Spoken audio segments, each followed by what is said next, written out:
দেখে নিলে আপনাদের লিকার চা কিন্তু পারফেক্টলি রেডি।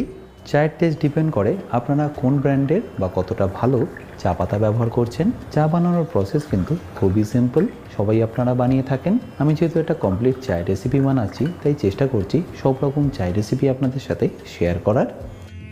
আচ্ছা, এবার আমি আপনাদের দুধ চা বানিয়ে দেখাচ্ছি। তার জন্য ফুটিয়ে রাখা দুধ নিয়ে নিচ্ছি 3 কাপ।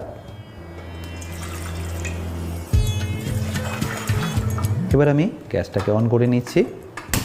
এবার ফ্লেমটাকে মিডিয়াম রেখে দুধটাকে ভালো করে ফুটিয়ে নিন। দুধটা দেওয়ার পরে মোটামুটি 2 থেকে 3 মিনিট এটাকে ভালো করে একটু ফুটিয়ে নেবেন। এই চায়ের জন্য চেষ্টা করবেন দুধটা ফুল ফ্যাট মিল্কি নিয়ে নেওয়ার। আমি এখানে দুধ চাটা করার জন্য শুধু দুধই ব্যবহার করলাম। আপনারা চাইলে জল ও দুধ কিন্তু মিশিয়েও বানিয়ে নিতে পারেন। সেক্ষেত্রে আপনাদের জলের পরিমাণ থাকবে 1 ভাগ আর দুধের পরিমাণ থাকবে 2 ভাগ।